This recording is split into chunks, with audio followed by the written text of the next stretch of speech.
하나님께서 약속의 땅 가나안을 앞에 두고 있는 이스라엘 백성들에게 이 땅에 대한 말씀을 많이 하십니다. 오늘 본문에도 땅에 대한 말씀이 등장하죠. 11장 12절입니다. 내 하나님 여호와께서 돌보아 주시는 땅이라 연초부터 연말까지 내 하나님 여호와의 눈이 항상 그 위에 있느니라. 그래서 이스라엘이 들어갈 땅, 차지할 땅에 대해서 어떻게 말씀하시냐? 하나님께서 돌보아 주시는 땅이다 라고 합니다. 12절의 상반절이 땅에 대한 정의라면 12절의 후반절은 그 땅에 대한 설명 부분이라 할 수 있겠습니다. 그래서 앞부분, 뒷부분, 하나님의 눈이 항상 있는, 우리말 성경에는 하나님의 눈이 땅 위에 있는 것으로 번역하고 있습니다. 하나님의 눈이 땅 위에 있는 것이라 번역되어 있지만 문자적으로는 그 안에라고 번역됨이 의미상 더 정확할 것입니다. 이는 하나님의 눈이 하나님의 관심인데 이게 땅에 있는 것을 의미하는 것이 아니라 그 땅 안에 있다라는 표현으로서 그 땅 안에 사는 백성들과 그 백성들의 삶에 대해서 하나님이 관심을 갖고 계신다. 즉 돌보시는 하나님에 대한 표현이 되겠습니다. 그래서 땅 위에가 아니라 땅 안에 머물러 있다라고 번역되는 것이 맞다는 거죠. 그래서 이게 또한 그 땅에 대한 정의의 설명이 되는 부분이라 할 수 있겠죠. 상반절을 살펴보면 돌보아 주시는 이라고 번역된 단어, 이것이 원문에 가깝게 번역하면 이렇게 번역할 수 있습니다. 염려함으로 찾는, 그 말은 뭐예요? 하나님께서 돌보아 주시는데 걱정하고 그들의 삶을 돌아보고 그래서 하나님께서 찾게 되는 땅이다. 그래서 이런 원어적인 의미를 염두에 두고 본문 12절을 의미를 연결하여 보면 이렇습니다. 하나님의 관심이 항상 그 땅 안의 백성들과 삶에 있어 그들을 염려함으로 찾고 돌보시는 땅이라. 외형상 나일강에 있는 이집트 땅은 요단강에 있는 가나안과 비교되지 않습니다. 그렇죠? 요단강은요, 나일강에 비하면 개울이에요.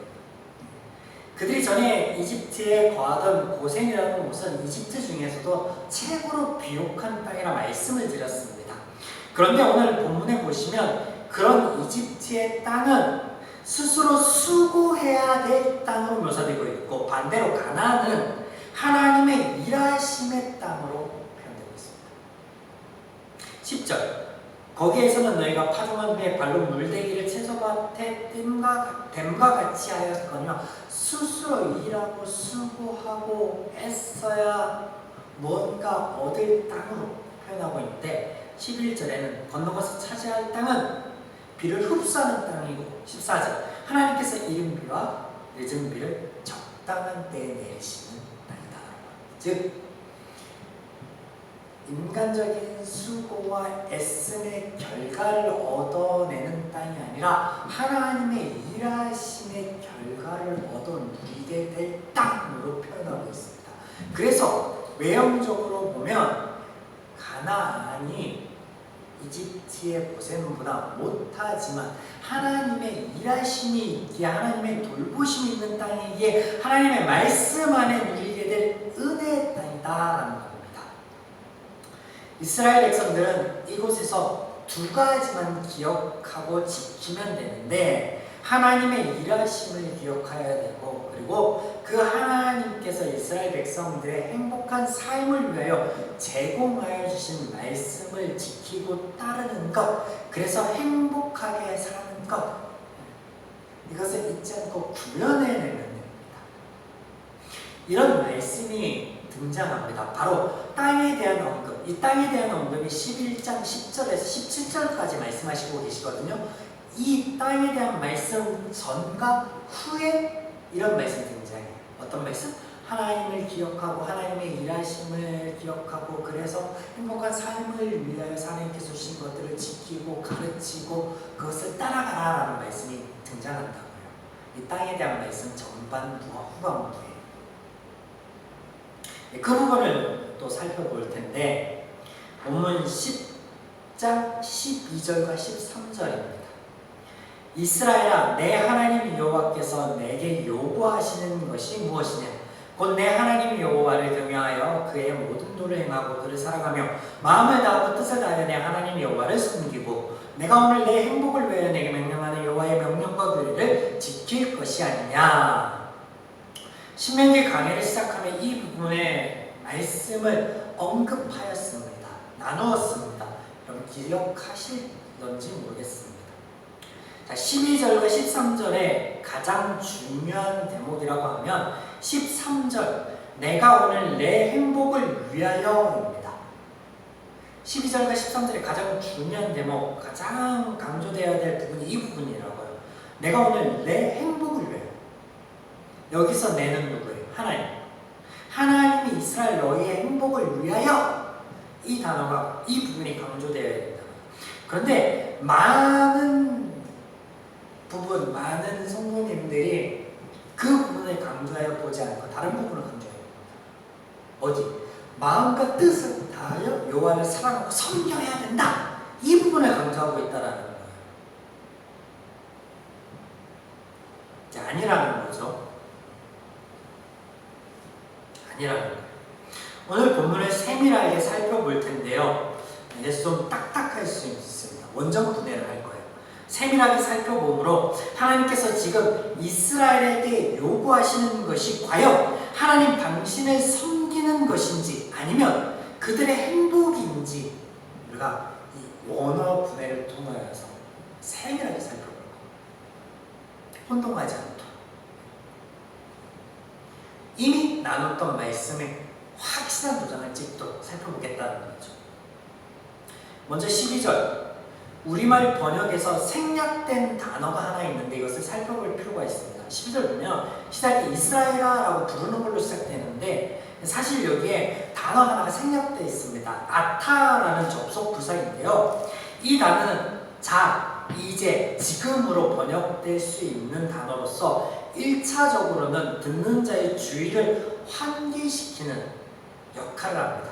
이게 무슨 말이냐면 주목! 이거예요. 주목!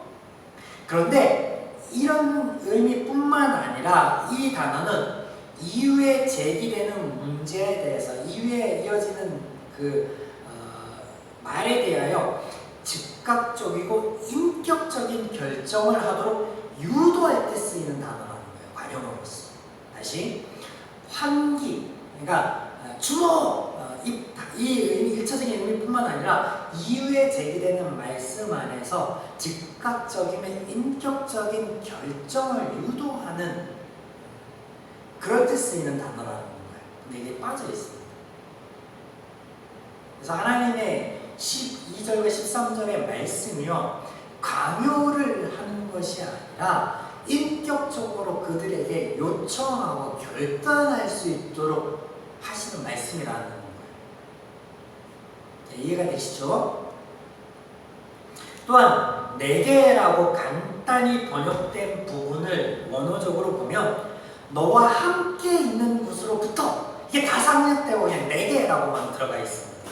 지금 앞부분을 보고 있는 겁니다. 이스라엘의 내 하나님 여호와께서 내게 요구하는 것이 무엇이냐? 여기까지 중에 내게 이스라엘 너희에게 라고 간단하게 번역된 이 부분이 너와 함께 있는 것으로부터 라는 뜻을 가집니다. 이게 다 생략되어 있습니다. 이러한 표현은 하나님께서 이스라엘에게 요구하는 것이 그들 밖에서 찾아질 것이 아니라 이스라엘 안에서 발견될 수 있는 것들이라는 거예요. 이스라엘 밖에서가 아니라 이스라엘 안에서 발견될 수 있는 것들. 그것이 무엇을 의미하는데? 하나님께서 이스라엘에게 강압적인 헌신이나 섬김을 요구하는 것이 아닌 내부에서 일어나는 인격의 변화에 의한 자발적인 모습을 원한다라는 거예요. 이렇게 생각되어 있습니다. 내게라는 단어. 너와 함께 있는 것으로부터 하나님께서 함께 하심으로 너희에게 제공하여 주신 그 모든 은혜로부터 너희들에게 자발적으로 원하는 것이 있다라는 것이 생각되어져 있다. 한 가지 요구하다라고 번역되어 있는 이 동사 원래 뜻은요, 묻다입니다. 원어의 원래 뜻은 묻다. 물어보다. 함축적인 의미로는 요청하다. 그런데 이 번역에는 요구하다라고 번역되어 있죠. 요구하다. 이 번역의 뉘앙스 자체만 보면요, 하나님께서 지금 이스라엘 백성에게 행위를 촉구하는 것으로 보입니다. 그런데 아니에요. 원어적인 의미는 요구하다, 이게 묻다라고, 묻다. 함축적인 의미로는 요청하다, 바라다, 원하다. 촉구가 아닌 요청이라는 거예요. 요청. 이스라엘아, 내 하나님 여호와께서 내게 요구하시는 것이 무엇이냐? 자, 지금 이 부분, 여기에서 우리가 살펴본 원어적인 단어들을 토대로 번역하여 보면 이런 거예요. 이스라엘아, 내 하나님 여호와께서 내가 자발적으로 변하고 결단하기를 바라시는 것이 있는데 그것이 무엇인지 아느냐? 이렇게 되는 거예요. 공동 번역에는요, 원어적인 의미에 아주 가깝게 번역하고 있는 것 같아요. 한번 읽어드려 볼까요? 공동 번역. 이제, 이게 생략된 부분이죠. 이제 너 이스라엘아, 야훼 너희 하나님께서 너희에게 바라시는 것이 무엇인지 아느냐? 이렇게 번역되어 있습니다. 한 번 더 생략되어진 부분을 다 넣어서 읽어드립니다. 이스라엘아, 내 하나님 여호와께서 내가 자발적으로 변하고 결단하기를 바라시는 것이 있는데 그것이 무엇이는지 아느냐? 그래서 이어지는 말씀, 하나님께서 그들에게 바라시는 것, 요청하고 소망하는 것이 등장하겠죠. 당연합니다. 그 등장하는 것이 여호와를 경외하며 그를 사랑하며 그의 도를 모두 행하는 것, 마음과 뜻을 다하여 하나님을 섬기는 것, 내 행복을 위한 하나님의 명령과 규례를 지키는 것. 그래서 네 가지가 등장하는데 이 네 가지의 말씀을 시작하는데 그 시작하는 말씀의 원어가 키임입니다. 히브리어 키임. 뭐뭇을 제외하고 라는 관용으로 시작됩니다. 이 키임이 관용어라는 거예요. 뭐뭇을 제외하고. 이 관용어를 내 말씀에 모두 적용하여 보면 이렇게 되겠죠. 하나님 사랑, 도를 행함, 섬김, 말씀을 지키는 것 외에 하나님이 바라시는 것이 없다라고. 이해되시죠? 그런데 저는 이 내 말씀을 적용하는 것으로 보는 게 아니라 첫 번째 말씀 안에서 국한하여 해석하는 것을 권합니다.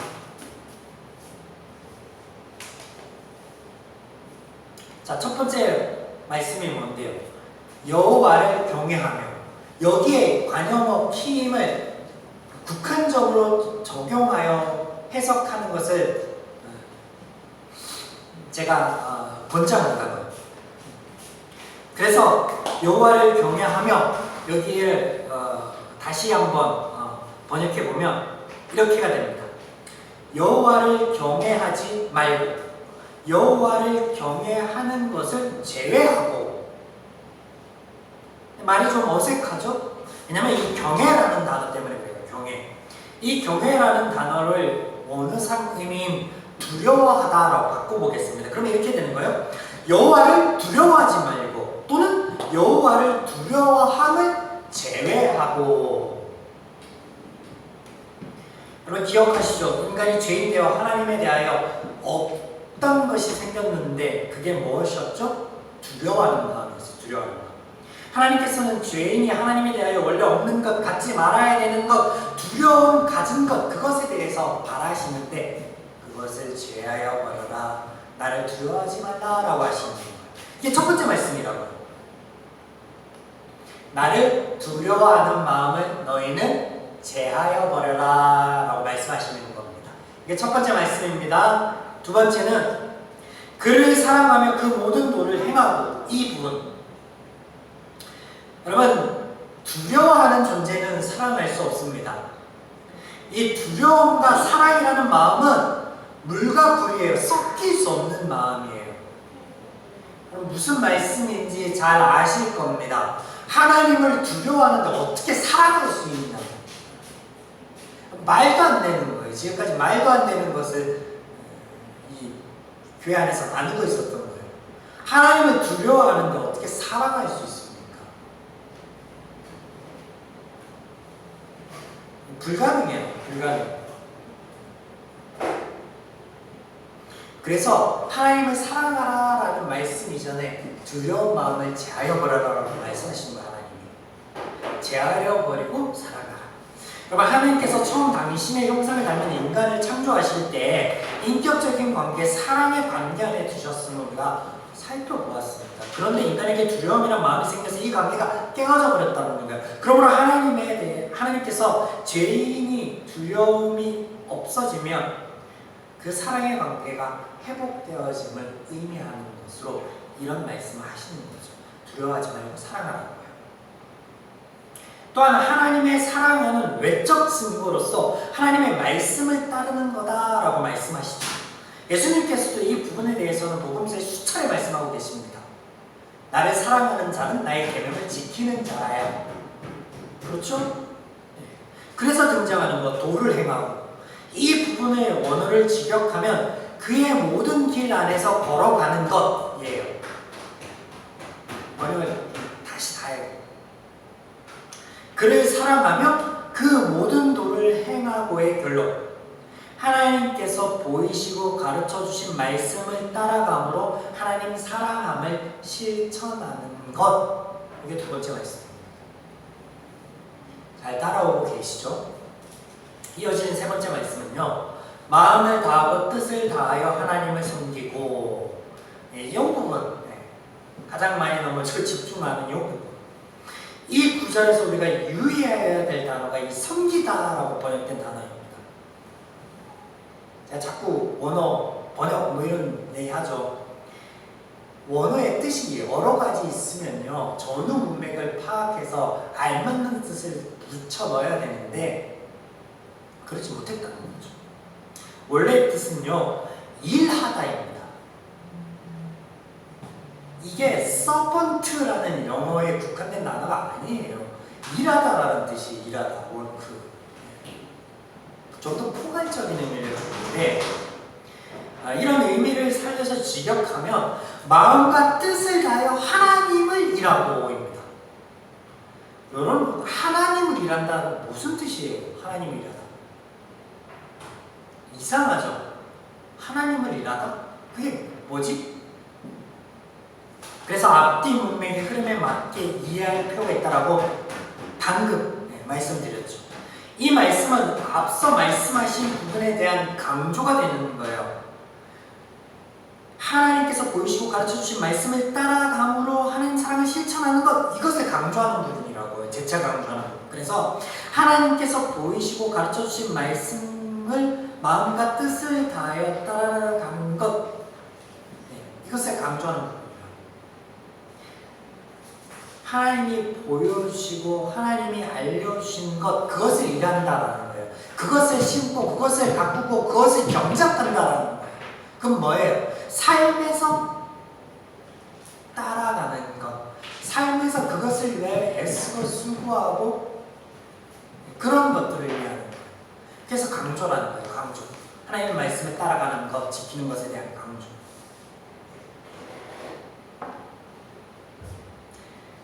이후에 등장하는 것, 하나님께서 보여주시고 가르쳐주신 말씀의 핵심이 등장하게 되어 있는 거예요. 그 핵심이 뭔데요? 너희의 행복을 위하여. 하나님께서 그들에게 보이시고 가르쳐주신 그 모든 말씀이요, 그들의 행복을 위해서였다라는 거예요. 그래서 우리가 자발적으로 따를 수 있게 되는 거예요. 하나님의 말씀. 그런데 그 행위 자체를, 그 외적인 행위 자체를 하나님을 사랑하는 것으로 여긴다는 거예요. 그 시작은 하나님에 대해서 알면서 시작되어지는데, 하나님을 온전히 알게 되면 하나님에 향한 두려움이 사라지고 사랑이 샘솟게 되어 있다는 거죠. 자, 지금 우리가 지금까지 살펴본 12, 13절의 그 의미를 10분 살려서 제가 다시 한번 읽어드리겠습니다. 제 나름대로 번역하는 것을 읽어드립니다. 이스라엘아, 내 하나님 여호와께서 내게 자발적으로 변화하고 결단하길 바라시는 것이 있는데 그것이 무엇인지 아느냐? 그것은 하나님을 두려워하지 않고 사랑하는 것으로 오늘 너희의 행복을 위하여 보이시고 가르치신 하나님의 모든 말씀을 내 마음과 뜻을 다하여 따르고 지키는 것이다. 그래서 너희가 행복하고 그 행복을 오래도록 유지하는 것이다. 여기 12, 13절의 원어적인 의미입니다. 그러므로 12, 13절의 핵심은 하나님의 마음을 담은 구절인 너희의 행복을 위하여입니다. 너희의 행복을 위하여. 거기에 하나님의 마음이 담겨있다고요. 그래서 그게 핵심이라고요. 어떻습니까 여러분? 본문이 하나님의 섬기는 도를 가르치는 구절입니까? 전혀 아니죠. 당신이 사랑하는 자녀인 그 자녀를 향한 하나님의 간절한 마음과 소망을 담은 구절이에요. 이런 하나님의 마음이 10장 17절부터 22절까지의 여러 모양으로 기록되고 있습니다. 시간상 제가 함축하여 설명드리면 사람의 행위나 허물을 보지 않으시는 하나님, 하나님을 떠나 고아 같고 과부 같은 인간들을 사랑하시고 불쌍히 여기시는 하나님, 나그네 같은 죄인을 불쌍히 여기시고 돌보시는 하나님, 연약한 자를 구하고 강하게 하시는 하나님, 그리하여 찬양의 이유가 되시는 하나님. 17절부터 22절까지 하나님에 대한 선언입니다. 또 11장 18절 말씀입니다. 이러므로 이런 하나님이기에 너희는 하나님의 이 말씀을 너희의 마음과 뜻에 두고 그것을 너희 손목에 메고 기울여 삼고 너희 미간에 삼으며 또 그것을 너희 자녀에게 가르치고 집에 앉을 때나 길을 가든지 누워있을 때나 일어날 때든지 이 말씀을 강론하고 또 내신 문서조와 확강문에 기록하여 어떻게 하라고? 행복하라고.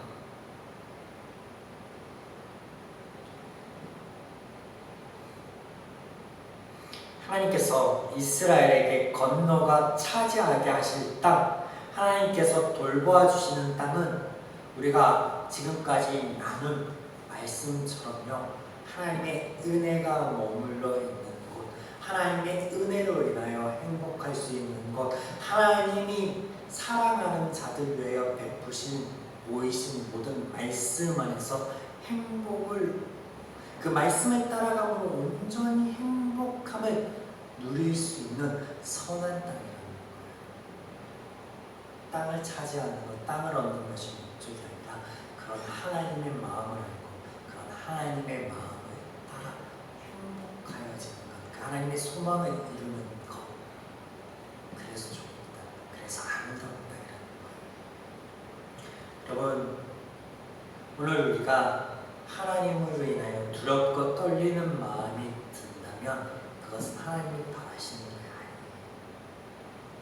아니에요. 어떤 경우에도 하나님을 두려워해서 하나님을 사랑해요. 그래야 여러분, 우리 마음에서 하나님이 베푸신 은혜로 인한 자발적인 결단과 헌신과 변화가 있다는 거예요.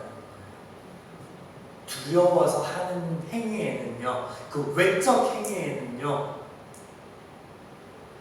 한계가 있어요. 하나님이 왜 죄인을 구원하기 위하여 그 장구한 세월을 함께 하시며 수고하고 애쓰는데 강압적으로 되는 게 아니거든요. 한순간 내는 것이 아니라 하나님의 그 모든 것들을 보이시고 알리시고, 그래서 우리로 하여금 하나님의 사랑하는 마음, 그 깨어진 관계의 회복으로 인하여 하나님 앞에 나아가기를 원하는 거예요. 그러므로 오늘 그 안에서 성도들이 가질 마음은요, 두려움이 아니라 하나님의 사랑하는 마음. 우리가 하나님을 향하여 두려운 마음을 갖고 있다면요, 하나님에 대해 아직 잘 모릅니다. 우리의 삶이 선용하시는 것으로 돌보아 주시는 하나님을 알고 하나님의 은혜를 알아 삶 가운데 그 은혜를 온전히 누리는 우리의 발걸음이기를, 8월 한 달이기를, 또 이 한 주이기를 주님의 이름으로 간절히 축원합니다. 축원합니다.